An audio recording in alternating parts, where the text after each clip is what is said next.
नमस्कार विद्यार्थी मित्रांनो, माझं नाव विकास. स्वागत आहे तुमचं माझ्या यूट्यूब चॅनलवरती. तर आजच्या व्हिडिओमध्ये आपण जनरल सायन्सचे PYQचे क्वेश्चन बघणार आहोत. या अगोदर पण आपण जनरल सायन्सचे 2 लेक्चर टाकलेले आहे आपल्या चॅनलवरती. जर तुम्ही ते बघले नसाल तर मी लिंक त्याची डिस्क्रिप्शन बॉक्समध्ये दिलेली आहे, पाहून ते बघावे. आणि व्हिडिओ सुरू करण्या अगोदर मी तुम्हाला सांगू इच्छितो की ज्याला कोणाला KRCL मॅथचा जो पेपर आहे त्याची जर टेस्ट द्यायची असेल तर माझ्या टेलिग्राम चॅनलला मी त्याची लिंक दिलेली आहे, जाऊन तिथून तुम्ही टेस्ट सॉल्व करू शकता टेलिग्राम चॅनलवर. तर चला आपण व्हिडिओला सुरुवात करूया. आजचे जे पेपर राहणार आहे ते हिंदी आणि इंग्लिश या 2 लँग्वेजमध्ये राहणार आहे. तर आपण पहिला क्वेश्चन बघूया. चला. The weight of a body is maximum at which place on the earth. तर हिंदीमध्ये जर बघितलं याचं, किसी पिंड का भार पृथ्वी के किस स्थान पर अधिकतम होता है. ऑप्शन दिलेले आहे बघा. भूमध्य रेखा, ध्रुव, उष्णकटिबंध, उपोष्णकटिबंध. तर याचे जे उत्तर आहे 2 नंबरचं ध्रुव आहे. हे ध्रुव लिहिलेलं आहे, क्लिअर दिसत नसेल तर. त्यानंतरचा क्वेश्चन बघूया आपण. चला.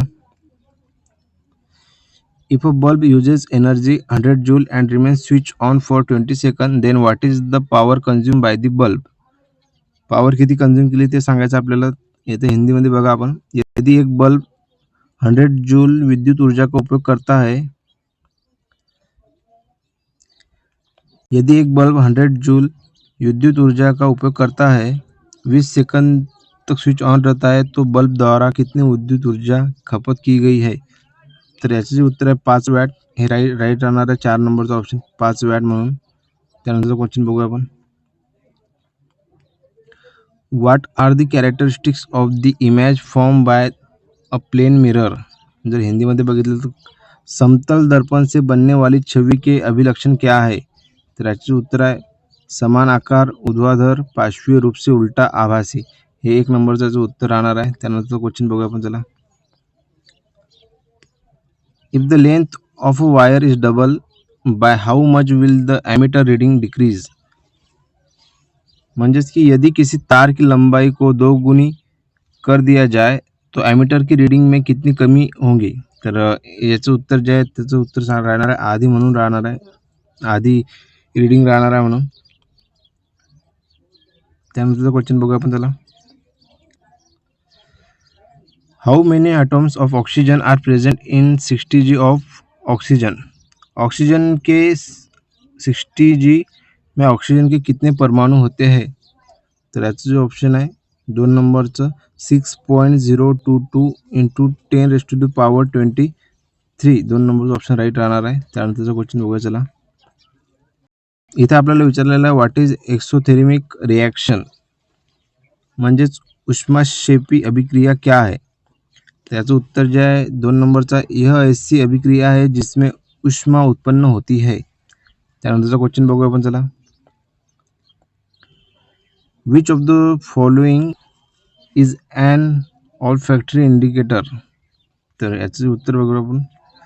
निम्नलिखित में से कौन सा एक घ्राणेंद्रिय सूचक है. तर ऑप्शन दिलेलं बघा तुम्हाला. साबण, हल्दी, लौंग, गुलाब. तर लौंग जे आहे त्याचं उत्तर करेक्ट राहणार आहे 3 नंबरचं. त्यानंतर क्वेश्चन बघूया आपण. चला.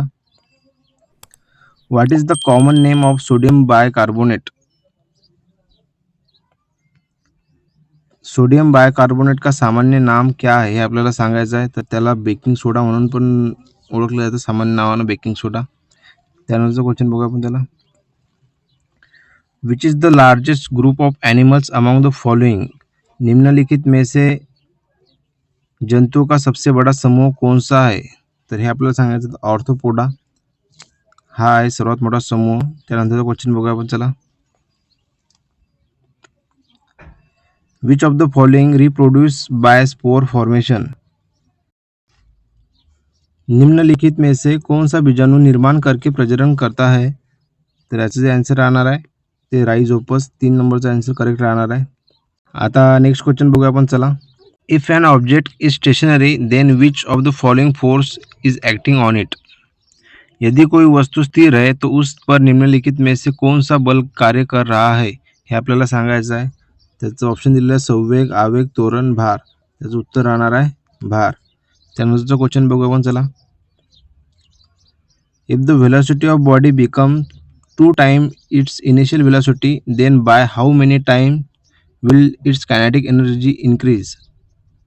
यदि किसी वस्तु का वेग उसके आरंभिक वेग की तुलना में दुगना हो जाता है तो इसकी गतिज ऊर्जा कितने गुना बढ़ जाएंगी.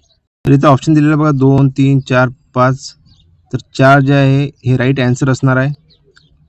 त्यानंतरचा क्वेश्चन बघूया चला आपण. In which of the following metals is the speed of sound the maximum at a given temperature. किसी दिए गए तापमान पर निम्नलिखित में से किस धातु में ध्वनि की गति अधिकतम होती है हे आपल्याला सांगायचं आहे. तर इथं ऑप्शन दिलेलं आहे लोहा, इस्पात, निकल, ॲल्युमिनियम. 4th नंबरचं जे ऑप्शन आहे ॲल्युमिनियम हे याचं राईट आन्सर आहे. त्यानंतर क्वेश्चन बघून चला. Which is the most commonly use metal in electrical heating device. विद्युत तापमान उपकरणों में सबसे अधिक सामान्य रूप से उपयोग की जाने वाली धातु कौन सी है हे आपल्याला सांगायचं आहे. तर याचं जे उत्तर असणार आहे ते निक्रोम हे 3 नंबरचं ऑप्शन करेक्ट आहे. त्यानंतर क्वेश्चन बघूया आपण. What is the valency of carbon in carbon dioxide. Carbon dioxide में कार्बन की संयोजकता क्या है हे आपल्याला सांगायचं आहे. तर 4 1 नंबरचं ऑप्शन जे आहे 4 हे आपल्याला करेक्ट आन्सर आहे. त्यानंतर क्वेश्चन बघूया चला. A solution contains 60 g of common salt, 340 g of water. Calculate the concentration of the salt in terms of mass by mass percentage of the solution. एक विलेन में 340 g, जल में 60 g सामान्य नमक है. विलेन के द्रव्यमान प्रतिशत के द्वारा द्रव्यमान के संदर्भ में नमक की सांद्रता की गणना कीजिए हे आपल्याला सांगायचं आहे. तर 15% राहणार आहे. दिलेलं 15% 2 नंबरचा ऑप्शन करेक्ट आहे. त्यानंतरचा क्वेश्चन बघा आपण चला. What types of reaction takes place when an acid और a base is dissolve in water. जब आम्ल या क्षार को जल में विलीन किया जाता है तो किस प्रकार की अभिक्रिया होती है हे आपल्याला सांगायचं आहे. आम्ल आणि क्षार जर पाण्यामध्ये मिसळले गेले तर उष्माक्षेपी अभिक्रिया 3 नंबरचा ऑप्शन करेक्ट आहे. त्यानंतरचा क्वेश्चन बघा आपण चला. इथेनॉल का रासायनिक सूत्र क्या आहे. म्हणजे आपल्याला इथेनॉलचा फॉर्म्युला सांगायचा आहे. तर इथे बघू शकता तुम्ही 4 नंबरला C2H5OH म्हणून दिलेलं आहे. हे याचं करेक्ट आन्सर आहे. त्यानंतर क्वेश्चन बघूया आपण. What is the main function of the cerebellum. अनुमस्तिष्क का मुख्य कार्य क्या है. तर याचं जे मुख्य कार्य आहे ते इथं दिलेलं आहे तुम्हाला. प्रेक्षीय गतिविधी का समन्वयन हे याचं करेक्ट आन्सर आहे. त्यानंतरचा क्वेश्चन बघूया आपण त्याला. Where does fertilization occur in the female reproductive tract in humans. मनुष्य में महिला प्रजनन तंत्र में निषेचन कहाँ होता है हे आपल्याला सांगायचं आहे. तर याचं जे उत्तर आहे 3 नंबरचं डिंब वाहिनी याचं करेक्ट आन्सर आहे. त्यानंतरचा क्वेश्चन बघूया आपण चला. If two forces of 10 Newton and 5 Newton are acting on an object in the same direction, what will be the total force acting on the object? यदि 10 न्यूटन और 5 न्यूटन के दो बल किसी वस्तु पर समान दिशा में कार्य कर रहे हैं तो वस्तु पर कार्यशीला कुल बल क्या होगा. आता समान दिशेमध्ये वाहत आहे तर याचं सीधे सीधे बेरीज करून टाकायची. 10 newton plus 5 newton is equal to 15 newton. तर 15 न्यूटनचं राईट आन्सर राहणार आहे 1 नंबरचं. त्यानंतरचा क्वेश्चन बघूया आपण चला. If the angle between the applied force and the direction of displacement is 90 degree then what will be the amount of work done. यदि आरोपित बल व विस्थापन की दिशा के बीच 90 डिग्री का कोण है तो किए गए कार्य का परिणाम क्या होगा हे आपल्याला सांगायचं आहे. त्याचा जे परिणाम होणार आहे ते 0 असणार आहे. तर 2 नंबरचे जे ऑप्शन आहे ते करेक्ट आहे. त्यानंतरचा क्वेश्चन बघूया चला. यदि छवि आभासी और सीधी है तो वक्र दर्पण के आवर्धन की प्रकृति क्या होगी. धनात्मक हे राईट आन्सर आहे. त्यानंतर क्वेश्चन बघूया आपण त्याला. What is the minimum distance between a source and an obstacle for an echo to be heard. प्रतिध्वनि सुनाई देने के लिए स्रोत और बाधा के बीच की न्यूनतम दूरी क्या होती है. तर 17.2 मीटर याची एवढी दूरी असते हे लक्षात ठेवा. त्यानंतरचा क्वेश्चन बघा आपण चला. What is the molecular mass of ozone. Ozone का आण्विक द्रव्यमान क्या आहे. तर 48 U 1 नंबरचं जे आहे ऑप्शन ते करेक्ट असणार आहे. त्यानंतरचा क्वेश्चन बघूया आपण चला. What will be the mass mercuric oxide form when 92.6 g of mercury reacts with 7.4 g of oxygen? 92.6 जी पारे की अभिक्रिया 7.4 जी ऑक्सीजन के साथ होने पर बनने वाले मर्क्यूरिक ऑक्साइड का द्रव्यमान क्या होगा? तर सरळ सरळ आहे 100 जी हे तीनों नंबरचा ऑप्शन जे आहे करेक्ट असणार आहे. त्यानंतर क्वेश्चन बघू आपण. चला. What is the grey product form when silver chloride is place in sunlight? Silver chloride को सूर्य के प्रकाश में रखने पर बनने वाला ग्रे उत्पाद क्या होता है हे आपल्याला सांगायचं आहे. तर याचे जे उत्तर आहे 4 नंबरचं आहे. दिसून येते तुम्हाला चांदी धातू, हे करेक्ट आहे. त्यानंतरचा क्वेश्चन बघू आपण. चला. What is the product form when iron Burns in air? जब लोहा वायु में जलता है तो कौन सा उत्पाद बनता है? तर ऑप्शन दिले Fe3O2, FeO3, Fe2O3, Fe2O. तर 3 नंबरचं जे ऑप्शन आहे Fe2O3 हे याचं आन्सर करेक्ट आहे. त्यानंतरचा क्वेश्चन बघू आपण. चला.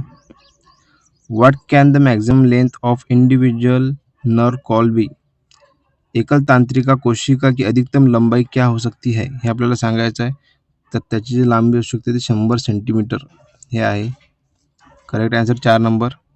त्यानंतर शेवटचा क्वेश्चन बघूया आपण. Which of the following characteristics is the recessive character in P plant? निम्नलिखित में से कौन सा लक्षण मटर के पौधे में अप्रभावी लक्षण होता है? तर याचं जे ऑप्शन आहे करेक्ट ते झुरीदार बीज म्हणून आहे. हे 3 नंबरचं जे ऑप्शन आहे ते करेक्ट असणार आहे. तर अशा प्रकारचे आजचे क्वेश्चन होते. जर व्हिडिओ आवडला असेल तुम्हाला लाईक शेअर कमेंट करा आणि चॅनलला सबस्क्राईब केले नसेल तर सबस्क्राईब करून ठेवा, जेणेकरून तुम्हाला नवीन अपडेट असेच मिळत राहणार आहे. आणि टेलिग्रामवरती जाऊन तुम्ही जर मॅथची टेस्ट दिली नसेल तर मॅथची टेस्ट द्या. असेच क्वेश्चन आपण घेऊन येणार आहोत आणखी. तर चला भेटू आपण नेक्स्ट व्हिडिओला. धन्यवाद.